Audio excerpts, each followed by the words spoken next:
Hello friends, welcome back to this channel. लक्ष्य तक आपके साथ स्वागत है आप सभी का आपके अपने चैनल में। जैसा कि आपको पता है, आज है 5 जुलाई और आज हम लोग बहुत इंपॉर्टेंट सेशन को कवर करने वाले हैं। बहुत ही इंपॉर्टेंट क्वेश्चन, सिलेक्टिव क्वेश्चंस हैं, तो वीडियो को इससे बिल्कुल मत करिएगा, लास्ट तक बने रहिए और देखते रहिए, आपको 100% इसका लाभ मिलेगा। तो चलिए सेशन को स्टार्ट करते हैं। सेशन को स्टार्ट करने से पहले अभी तक जिसने टेलीग्राम चैनल ज्वाइन नहीं किया, जाकर के ज्वाइन कर लीजिए। आपको इसकी पीडीएफ वहाँ शेयर कर दी जाएगी, आप वहाँ से उसको डाउनलोड कर सकते हैं। सेकंड थिंग, वहाँ पे कुछ क्वेश्चंस की भी प्रैक्टिस कराई जाती है, वो भी आप कर सकते हैं। आप अपनी तैयारी को और भी अच्छा कर सकते हैं, वहाँ पर प्रैक्टिस कर सकते हैं। और तीसरी चीज़ क्या है, जो हमारे इंस्टाग्राम से जुड़ना चाहता है वो भी जुड़ सकता है, उसकी भी लिंक, इन सभी की लिंक आपको इस डिस्क्रिप्शन बॉक्स में चैनल के मिल जाएगी। तो चलिए स्टार्ट करते हैं। सेशन को स्टार्ट करने से पहले आज का मोटिवेशन कोट क्या है वो देख लेते हैं, जो आपको एनर्जेटिक बनाने में आपकी मदद करेगा। कहता है कि जिस इंसान ने शांत होकर एक जगह बैठना सीखा हो, बिल्कुल सही कह रहा, बहुत अच्छी लाइन है कि जिस इंसान ने शांत होकर एक जगह बैठना सीखा हो, उस इंसान के लिए जीवन में कुछ भी हासिल करना असंभव नहीं है। क्या होता है, कुछ लोगों का सिलेक्शन क्यों नहीं हो पाता, उसका रीज़न यही है कि वो एक जगह डेडिकेट नहीं हो पाते हैं। ये एग्ज़ाम दे ले, वो एग्ज़ाम दे ले, तो क्या कहते हैं कि दो नाव में बैठ करके सवारी नहीं होती है। आप एक ही नाव में बैठो तो अच्छी खासी सवारी हो जाएगी, सब कुछ देख लोगे, सब कुछ मज़ा कर लोगे।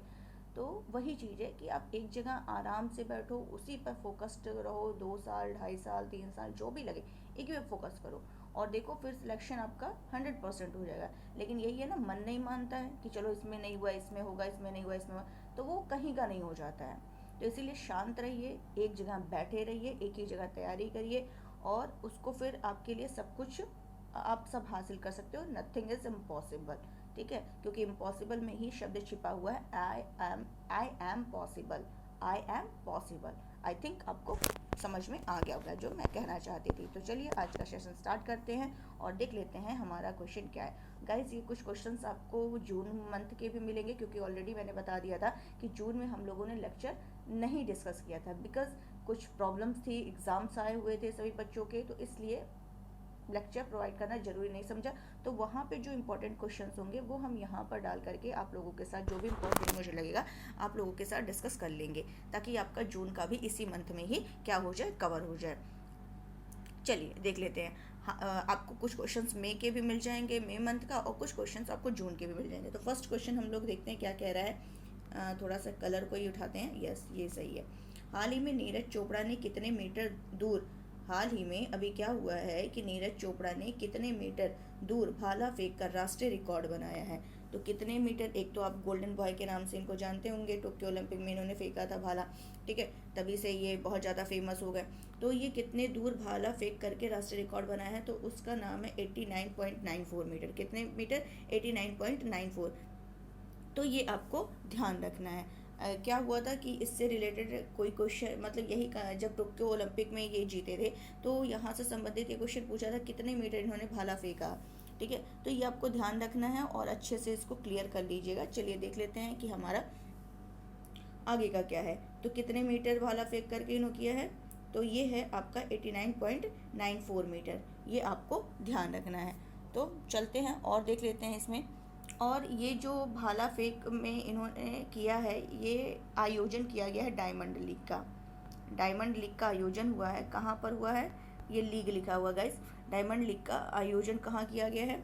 स्टॉकहोम में। कहाँ किया गया है? स्टॉकहोम। स्टॉकहोम में आयोजन किया गया है और इसी में इन्होंने 89.94 मीटर भाला फेंक करके कौन सा मेडल जीता है, तो आपको बता दें सिल्वर मेडल जीता है। कौन सा मेडल जीता है? सिल्वर मेडल जीता है, ये आपको ध्यान रखना है। तो क्वेश्चन ये माइंड में आपके उठ रहा होगा कि सिल्वर मेडल ये जीते हैं, तो फिर गोल्ड मेडल कौन जीता है? तो चलिए उसको भी डिस्कस कर लेते हैं कि गोल्ड मेडल आखिर किसे मिला है। तो उनका नाम है एंडरसन पीटर। एंडरसन पीटर, इन्हें गोल्ड मेडल मिला है। गोल्ड इन्हें मिला है और सिल्वर हमारे किसको मिला है? नीरज चोपड़ा को मिला है 89.94 मीटर में। अगर बात करें कि टोक्यो ओलंपिक, जैसा कि मैंने स्टार्ट में ही डिस्कस कर लिया, आपसे बात कर लिया इसके बारे में कि जो टोक्यो ओलंपिक है इसमें इन्होंने कितने मीटर भाला फेंका था, तो वो होगा 87.58 मीटर इन्होंने फेंका था। तो ये आपको ध्यान होगा। और ये जो टोक्यो ओलंपिक में जब इन्होंने गोल्ड मेडल जीता था भाला फेंक में, तो वो दिन जो था वो था 7 अगस्त था। कौन सा था? 7 अगस्त था। इसलिए 7 अगस्त को अब क्या मनाया जाता है? भाला फेंक दिवस मनाया जाता है। क्या मनाया जाता है? भाला फेंक दिवस मनाया जाता है। तो ये भी आपको ध्यान रखना है। ये सारे जितने भी फैक्ट मैंने बताया सारे नोट कर लीजिएगा, इंपॉर्टेंट है। चलते हैं अपने नेक्स्ट क्वेश्चन की तरफ, देख लेते हैं हमारा नेक्स्ट क्वेश्चन क्या है। एक मिनट गाइज। 5वीं वैश्विक फिल्म पर्यटन सम्मेलन का उद्घाटन कहाँ पर किया गया है? कहाँ पर किया गया है? ये मुंबई में किया गया है। ये कौन से नंबर का है? 5वें नंबर का है। 5वां वैश्विक फिल्म पर्यटन सम्मेलन, जिसको GFTC कहते हैं, इसका उद्घाटन कहाँ किया गया? बॉम्बे में किया गया, मुंबई में किया गया। और इसका शुभारंभ किसने किया? इसके शुभारंभ की बात की जाए तो किसने किया? तो मुख्तार अब्बास नकवी ने किया। किसने किया? मुख्तार अब्बास नकवी ने किया। ये कौन है? तो ये अल्पसंख्यक मामलों के मंत्री हैं, इन्होंने इसका शुभारंभ किया है। और इसके अगर थीम की बात की जाए, किसका थीम क्या रखा गया है? तो थीम इसका रखा गया है सिनेमैटिक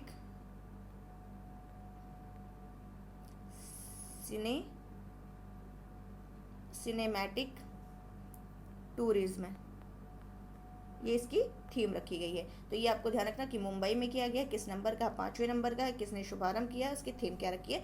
ये 3-4 पॉइंट जो है ये आपको ध्यान रखना है। थर्ड क्वेश्चन क्या कह रहा है? किस अंतरिक्ष एजेंसी ने कैपस्टोन अंतरिक्षयान लॉन्च किया है? क्या क्वेश्चन कह रहा है? किस अंतरिक्ष एजेंसी ने कौन सा अंतरिक्षयान? कैपस्टोन अंतरिक्षयान लॉन्च किया है। तो किसके द्वारा ये लॉन्च किया गया है? नासा के द्वारा लॉन्च किया गया है। नासा के द्वारा इसको लॉन्च किया गया है। अब ये आपको पता होना चाहिए कि आखिर ये आपके माइंड में क्वेश्चन उठ रहा होगा कि कैपस्टोन अंतरिक्षयान एक्चुअली में है क्या? तो ये क्या है? ये क्या करेगा? ये चंद्रमा की कक्षा में जाएगा और वहाँ जा कर के वो क्या करेगा? चक्कर काटेगा।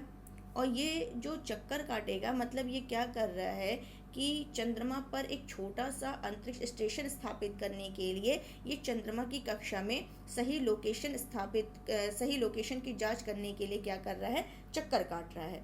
कैपस्टोन अंतरिक्षयान का लॉन्च जो किया गया है, ये पहले ये ध्यान रखिए कहाँ से लॉन्च किया गया है। तो ये आपको क्या हो जाएगा? इसका आंसर न्यूजीलैंड से लॉन्च किया गया है।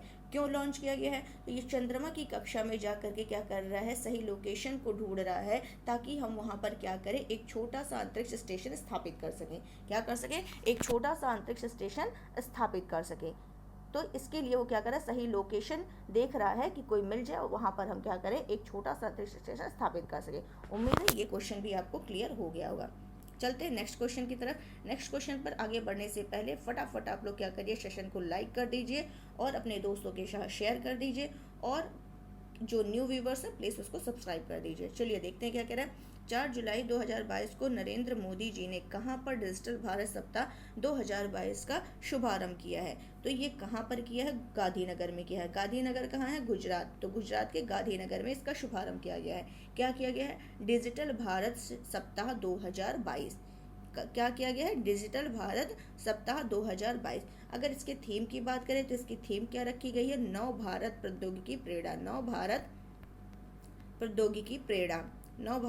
प्रौद्योगिकी प्रेरणा। ये आपको ध्यान रखना है। और इसका जो स्टार्ट किया गया था, ये स्टार्ट कब से किया गया था? स्टार्ट ये कब किया गया था? 2015 में किया गया था। तो आपको ये भी ध्यान रखना है। तो चलते हैं आगे देख लेते हैं। हाल ही में कहाँ पर राष्ट्रीय जनजातीय NTRI कहाँ पर राष्ट्रीय जनजातीय अनुसंधान संस्थान का उद्घाटन किया गया है? तो कहाँ किया गया है? ये न्यू दिल्ली में किया गया है। कहाँ किया गया है? न्यू दिल्ली में किया गया है। NTRI कहाँ पर किया गया? न्यू दिल्ली में किया गया है। क्लियर हो गया होगा। और इसका उद्घाटन जो किया है वो किसके द्वारा किया गया, ये भी आपको ध्यान रखना है। तो अमित शाह के द्वारा किया गया है। अमित शाह कौन है हमारे? ये हमारे गृह मंत्री, और अभी कल मैंने इस क्वेश्चन को डिस्कस किया था, ये एक सहकारिता मंत्री भी हैं, सहकारिता मंत्री अब हैं। ठीक है। तो गृह मंत्री और सहकारिता मंत्री अमित शाह के द्वारा NTRI का क्या उद्घाटन किया गया है, वो भी कहाँ किया गया है, नई दिल्ली में किया गया है। ये आपको ध्यान रखना है। ये जो राष्ट्रीय जनजातीय अनुसंधान संस्थान है, ये क्या होगा, एक राष्ट्रीय स्तर पर एक संस्थान होगा।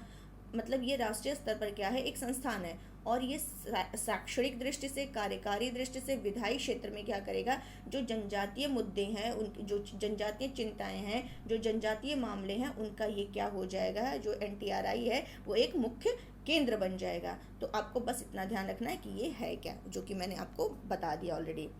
आगे आपका क्या क्वेश्चन कह रहा है, हाल ही में भारत और किस देश के बीच एक्सरसाइज संप्रति, हाल ही में भारत और किस देश के बीच एक्सरसाइज संप्रति, ठीक है, संयुक्त सैन्य प्रशिक्षण अभ्यास का आयोजन किया जाएगा।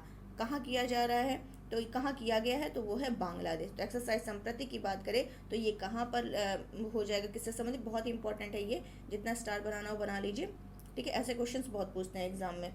तो ये कहाँ पर किया गया है, ये बांग्लादेश में किया गया है। बांग्लादेश के किस जगह पर, अगर एग्जैक्ट लोकेशन आ जाए तो वो भी आप देख लीजिए, जशेर सैन्य स्टेशन, जशेर सैन्य स्टेशन पर क्या किया गया है, इस अभ्यास का आयोजन किया गया है। और कब से कब तक, 5 से 16 जून, कब से कब तक, 5 से 16 जून। तो ये आपको क्लियर हो गया होगा। अब ये तो चलिए ठीक है, अब इसका आयोजन क्या क्यों किया गया, इसका कुछ एम होगा, कुछ पर्पज होगा, तो बिल्कुल है। क्या है कि जो दोनों सेनाएं हैं, बांग्लादेश की और जो भारत की, इन दोनों सेनाओं के बीच क्या होगी, जो इंटर ऑपरेबिलिटी है उसको क्या करना है, मजबूत करना है, और एक दूसरे का जो सामरिक अभ्यास है और परिचालन तकनीकों को क्या करना है, समझना है। यही इसका क्या है, उद्देश्य है। और अगर देखा जाए कि भारतीय, अब जो लाइन बोलने जा रहे हैं ये भी बहुत इंपॉर्टेंट है, कि भारतीय दल का प्रतिनिधित्व कौन कर रहा है, भारतीय दल का प्रतिनिधित्व कौन कर रहा है, डोगरा रेजिमेंट कर रहा है। बहुत इंपॉर्टेंट लाइन है, ऐसे क्वेश्चंस पूछ लेते हैं, गलत सलत दे करके मतलब स्टेटमेंट में पूछ लेता है। तो भारतीय दल का प्रतिनिधित्व कौन कर रहा है, डोगरा रेजिमेंट का बटालियन कर रहा है। कौन कर रहा है, डोगरा रेजिमेंट का बटालियन कर रहा है। तो इसको हाईलाइट कर लीजिएगा, इंपॉर्टेंट है। और अभी भारत ने अभी इस बार मतलब 9वें संस्करण की मेजबानी किसने की थी, अगर पूछ ले स्टेटमेंट में दे दे कि 9वें संस्करण की मेजबानी किसके द्वारा की गई थी, तो वो हमारे भारत के द्वारा की गई थी, वो भारत ने ही की थी। और वो जो 9वें संस्करण का जो मेजबानी जो भारत के द्वारा की गई थी, वो 2020 में की गई थी। और वो भी कहाँ की गई थी 2020 में, ये मेघालय के उमरोई में की गई थी, मेघालय के उमरोई में ये आयोजन किया गया था। तो ये भी क्वेश्चन आपको क्लियर हो गया होगा। चलते हैं नेक्स्ट क्वेश्चन की तरफ। और नेक्स्ट क्वेश्चन आपका जो है, ये आपका, एक मिनट, इसको शॉर्ट कर लेते हैं ताकि सारा स्टेटमेंट, इसमें इस पर विचार करना है। तो चलिए विचार कर लेते हैं। पहले ये देख लेते हैं इसमें बताना क्या है। तो हमने देख लिया, इसमें बताना है कि क्या सही नहीं है, क्या बताना है कि क्या सही नहीं है। तो चलते हैं, अब स्टेटमेंट पढ़ लेते हैं, और छोटा कर दे सब दिख जाए। निम्नलिखित कथनों पर विचार कीजिए। चलिए करते हैं विचार। हाल ही में नाइट फ्रैंक द्वारा जारी एशिया प्रशांत स्थिरता सूचकांक, इंपॉर्टेंट है कि ये सूचकांक क्या है, एशिया प्रशांत स्थिरता सूचकांक 2021 में ये कह रहा है हैदराबाद शहर शीर्ष पर है। अब चलिए आगे पढ़ लेते हैं, फिर देखते हैं कि कौन शीर्ष पर है। इसमें 36 शहरों को शहरीकरण दबाव, कार्बन उत्सर्जन, जलवायु जोखिम और सरकारी पहल 4 आधार पर रैंक किया गया है। पहला है शहरीकरण दबाव, कार्बन उत्सर्जन, जलवायु जोखिम और सरकारी पहल के आधार पर रैंक किया गया है। तो कौन सा सही नहीं है, तो यहाँ पर सेकंड स्टेटमेंट तो एकदम राइट है, लेकिन फर्स्ट में रॉन्ग है। क्या रॉन्ग है, क्या ये नाइट फ्रैंक द्वारा जारी नहीं किया जाता है, या फिर हैदराबाद शीर्ष पर नहीं है। तो यहाँ पर क्या है, हैदराबाद शीर्ष पर नहीं है। तो अगर हैदराबाद नहीं है तो वो कौन सा है, बेंगलुरु है। कौन सा है, बेंगलुरु है। तो ये आपको ध्यान रखना है। इस हिसाब से ये स्टेटमेंट आपका रॉन्ग हो जाएगा। और सेकंड स्टेटमेंट, और यहाँ पूछा कौन सा सही नहीं है, तो ए ऑप्शन जो है वो क्या है, रॉन्ग है। तो ये आपको ध्यान रखना है। इसको समझ लेते हैं डिटेल में।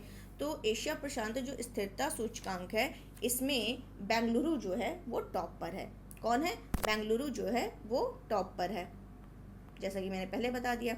तो भारतीय शहर की दृष्टि से देखा जाए, भारतीय शहर की दृष्टि से देखा जाए तो उसमें कौन आगे है, बेंगलुरु है। लेकिन अगर ओवरऑल देख लिया जाए तो वो बेंगलुरु की जो रैंकिंग है, एक मिनट, जो कहाँ चला गया, यहाँ लिख दे रही हूँ, ओवरऑल में देखा जाए तो बेंगलुरु जो है वो 14वें नंबर पर है, ठीक है, वो पूरे 14वें नंबर पर है। लेकिन भारतीय शहरों में देखा जाए, भारतीय शहर में 4 शहर शामिल हैं। भारतीय शहर में 4 शहर शामिल हैं। एक तो बेंगलुरु हो गया, सेकंड क्या हो जाएगा आपका, दिल्ली हो जाएगा, तीसरा हैदराबाद हो जाएगा। एक मिनट, अगर भारतीय शहरों में देखा जाए, एक मिनट, एक तो मैंने क्या बताया आपको, बेंगलुरु बताया, ध्यान से समझिएगा, थोड़ा सा अगर गलत समझें तो क्वेश्चन गलत हो जाएगा, अगर आ गया क्वेश्चन तो ध्यान से समझिएगा। मैंने बोला भारतीय शहर में 4 शहर शामिल है, ठीक है, तो पहला इसमें हो जाएगा, फर्स्ट पर हो गया आपका बेंगलुरु, सेकंड पर आ जाएगा हैदराबाद, सेकंड में हैदराबाद, थर्ड पर आ जाएगा दिल्ली, एंड फोर्थ पर आपका क्या आ जाएगा, मुंबई। अब एक एक की रैंकिंग भी देखते हैं, एक मिनट। बेंगलुरु की ऑलरेडी मैंने बताया 14 है, और सेकंड वाली की जो हैदराबाद है, इसकी रैंकिंग जो है वो कितनी है, हैदराबाद की रैंकिंग 18वां है। अभी ध्यान से सुनिएगा, खाली ध्यान से सुनिए, हैदराबाद की 18वां है। अगर ये दिल्ली की बात करें, दिल्ली की रैंकिंग क्या है, तो दिल्ली की रैंकिंग 17वां है। और अगर ये पूछ ले मुंबई की रैंकिंग, तो मुंबई की रैंकिंग 20वीं है। तो अब आपके माइंड में ये क्वेश्चन उठ रहा होगा कि बेंगलुरु अगर फर्स्ट पे 14 है, दिल्ली आपका 17 पर है, हैदराबाद 18 पर है, तो इस हिसाब से तो दिल्ली सेकंड पे आना चाहिए था, बिल्कुल आना चाहिए था। लेकिन हम किस हिसाब से पढ़ रहे हैं, अभी मैंने कहा भारतीय, अगर भारतीय शहरों में देखा जाए तो जो क्रम होना चाहिए वो बेंगलुरु है, दिल्ली है, आगरा है, एंड देन आपका मुंबई है। फिर से मैं बोल रही हूँ, बेंगलुरु है, दिल्ली है, हैदराबाद है, एंड उसके बाद मुंबई है। लेकिन अगर हम ओवरऑल की बात करें, वैश्विक स्तर पर बात करें, क्रम की दृष्टि से देखें पूरे, तो बेंगलुरु टॉप पर आएगा क्योंकि ये 14वें नंबर पर है। और दिल्ली जो है, दिल्ली किस नंबर पर है, 17वें नंबर पर है। थोड़ा सा बताने में मिस्टेक हो गई है, हल्का सा मिस्टेक हुई है, मैं फिर से इस क्वेश्चन को डिस्कस करने वाली हूँ आपके सामने, छोड़ दीजिए अभी, माइंड में जितना आपने सेट किया सब छोड़ दीजिए, भूल जाइए कि क्या मैंने डिस्कस किया। चलिए फिर से इसको समझते हैं। मैंने कहा कि अगर भारतीय शहरों में देखा जाए तो इसमें 4 जो है लाइन से हैं। कौन कौन से, बेंगलुरु है, कौन कौन सा है, बेंगलुरु है, आपको ध्यान रखना है, ठीक है। क्रमशः जो है बेंगलुरु और दिल्ली और हैदराबाद और मुंबई, बेंगलुरु, दिल्ली, हैदराबाद और मुंबई, जिसमें से ये मैं फिर से साफ साफ लिख दे रही हूँ, यहाँ आप कंफ्यूज हो जाए, रुकिए मैं लाइन से लिख दे रही हूँ। भारत, 4 शहर भारत में शामिल हैं, ठीक है। अगर क्रमशः पूछा जाए तो क्रमशः में पहले आ जाएगा आपका बेंगलुरु, क्लियर। दूसरे नंबर पर यहाँ आएगा आपका हैदराबाद, तीसरे नंबर पर आएगा दिल्ली, एंड फोर्थ नंबर पर आएगा मुंबई। अगर ये भारत में पूछ ले, भारत में टॉप 4 शहर पूछ ले कौन कौन से हैं, तो लाइन से क्रमशः जो आपके होंगे बेंगलुरु, हैदराबाद, दिल्ली, मुंबई। लेकिन अगर हम एशिया प्रशांत स्थिरता सूचकांक 2021 में ओवरऑल दृष्टि से पूछ लें, पूरे मतलब विश्व की दृष्टि से पूछ लें, तो बेंगलुरु की जो रैंकिंग होगी, अब रैंकिंग हम लोग समझने वाले हैं, इसकी है 14वें नंबर पर। हैदराबाद की कितनी है, ये है 18वें नंबर पर। दिल्ली की 17वें नंबर पर। और मुंबई की जो रैंकिंग है, मुंबई की रैंकिंग क्या हो जाएगी, वो इतना बहुत ज़्यादा मैटर नहीं करता, 20वें नंबर या 28वें नंबर, तो ये मैटर नहीं करता है, बस आप क्रमशः देखिए। तो ये बेंगलुरु आपको ध्यान रखना है, हैदराबाद, दिल्ली, ये 3 याद रखने हैं, बाकी फोर्थ का कोई मैटर नहीं करता है। तो इसकी रैंकिंग अगर ओवरऑल में देखें तो बेंगलुरु पहले पे आ जाएगी, दिल्ली सेकंड पे आ जाएगा और हैदराबाद थर्ड पर आ जाएगा। लेकिन अगर भारत की दृष्टि से पूछ ले तो क्रमशः बेंगलुरु, हैदराबाद, दिल्ली, मुंबई। उम्मीद है आपको अब समझ में आ गए होंगे, एकदम क्लियर मैंने कर दिया है कि भारत के अगर टॉप 4 सिटी बोल दे तो बेंगलुरु, हैदराबाद, दिल्ली और मुंबई। लेकिन हमें 3 ही लेकर चलना है, वैसे ये 4 ही शामिल है और हमें 3 लेकर चलना, बेंगलुरु, हैदराबाद और दिल्ली। बेंगलुरु का 14, हैदराबाद का क्रम, अगर ये रैंकिंग याद कर लेंगे तो आपको आसान हो जाएगा समझने के लिए। लेकिन अगर इसको पूछ ले कि पूरे उसमें ओवरऑल की दृष्टि से, तो बेंगलुरु टॉप पर हो जाएगा और दिल्ली सेकंड पर हो जाएगा और हैदराबाद थर्ड पर हो जाएगा, इसलिए मैंने यहाँ रैंकिंग लिख दिया है। तो ये तो चलिए ठीक है। अब इसको जारी किसने किया, तो इस हिसाब से ये मैंने बोल दिया था गलत है, क्योंकि ये हैदराबाद नहीं होगा बल्कि क्या हो जाएगा, बेंगलुरु हो जाएगा। लेकिन ये जारी करता कौन कौन है, तो जारी करते हैं। इंपॉर्टेंट हो जाता है, क्वेश्चन पूछता है कि जारी कौन किया ये सूचकांक, तो ये नाइट फ्रैंक के द्वारा किया गया है। नाइट फ्रैंक के द्वारा इसको जारी किया गया है। अब बात करते हैं वैश्विक स्तर पर टॉप कौन है। ये सब तो भारत की रैंकिंग हो गई। वैश्विक स्तर पर जो टॉप किया उसका नाम है सिंगापुर। क्या नाम है? सिंगापुर। और सेकंड नंबर पर है सिडनी, ऑस्ट्रेलिया में है सिडनी, ठीक है। ये सिंगापुर और सिडनी, ये आपको ध्यान रखना है। और इसमें जो कि रैंकिंग 4 आधार इसके माने गए हैं, जो कि ऑलरेडी बता दिया है मैंने। शहरीकरण, दबाव, कार्बन उत्सर्जन, जलवायु जोखिम, सरकारी पहल। उम्मीद है ये क्वेश्चन मैंने आपको समझाने में बहुत ही इजीली तरीके से समझाने की कोशिश की। हाँ, थोड़ा सा बीच में कन्फ्यूजन हो गया, बट अब क्लियर है। तो आपको लास्ट वाला बहुत अच्छे से समझना है। चलते हैं आगे। नेक्स्ट क्वेश्चन कह रहा है इसमें भी क्या करना है, सत्य कथनों का चयन करना है। यहाँ ऑलरेडी बता दिया है कि आपको क्या उठाना है यहाँ पे, तो सत्य कथन उठाने हैं। अब देख लेते हैं। अंतर्राष्ट्रीय सहकारिता दिवस, यह प्रतिवर्ष जुलाई माह के, इसको कल भी डिस्कस किया था, आज थोड़ा और डिटेल इसको डिस्कस कर लेते हैं। यह प्रतिवर्ष जुलाई माह के पहले शनिवार को आयोजित किया जाता है। बिल्कुल किया जाता है, अभी कल इसको डिस्कस किया है। तो प्रतिवर्ष जुलाई माह के पहले शनिवार को आयोजित किया जाता है। इस बार ये किया गया 2 जुलाई को किया गया। कब किया गया? 2 जुलाई को किया गया, ठीक है। और इस वर्ष इस दिवस का जो स्लोगन है, नारा, वो क्या है? सहकारिता एक बेहतर विश्व का निर्माण करे। क्या है? सहकारिता एक बेहतर विश्व का निर्माण करे। तो ये आपको ध्यान रखना है। और इस बार जो आयोजित किया गया ये 100वां है। कौन सा है ये भी ध्यान रखना। क्वेश्चन में दे सकता है 100वां है, 101 है, 102 है, या 99 है, समथिंग ऐसे दे सकता है। तो आपको ये देखना है 100 नंबर का ये है जो इस बार ये मनाया गया। इसका उद्देश्य क्या है? तो इसका जो पर्पज है, इसका जो उद्देश्य है, वो सहकारी जो समिति है उसके विषय में जागरूकता को बढ़ाना है। सहकारी समिति के विषय में जागरूकता को क्या करना है? बढ़ावा देना है। ये आपको क्लियर हो गया होगा। नेक्स्ट क्वेश्चन क्या है? 4 जुलाई 2022 को 4 जुलाई 2022 को कहाँ पर नरेंद्र मोदी ने स्वतंत्रता सेनानी अल्लूरी सीताराम राजू की 30 फीट ऊंची कांस्य प्रतिमा का अनावरण किया है। तो ये कहाँ पर किया है, इसको हम लोग देख लेते हैं। ये किया गया है आंध्र प्रदेश, और आंध्र प्रदेश के कहाँ पर? भीमावरम के अंदर। आंध्र प्रदेश के भीमावरम के अंदर क्या किया गया है? ये अल्लूरी सीताराम राजू की 30 फीट ऊंची कांस्य प्रतिमा। तो ये ध्यान रखना है कि ये अल्लूरी सीताराम राजू की कितनी फीट ऊंची प्रतिमा का अनावरण किया गया? 1 मिनट, 30 फीट। और ये कैसी प्रतिमा है? कांस्य प्रतिमा है। ये भी आपको ध्यान रखना, कैसी प्रतिमा है? कांस्य प्रतिमा है। और इनकी कौन से नंबर की इस बार जयंती थी? 125वीं जयंती थी। कौन से नंबर की थी? 125वीं जयंती थी। ये भी आपको ध्यान देना है। और ये पूर्वी घाट जो इलाका है, इस साइड जो भारत का पूर्वी घाट इलाका है, यहाँ पर इन्होंने अंग्रेजों से क्या किया था?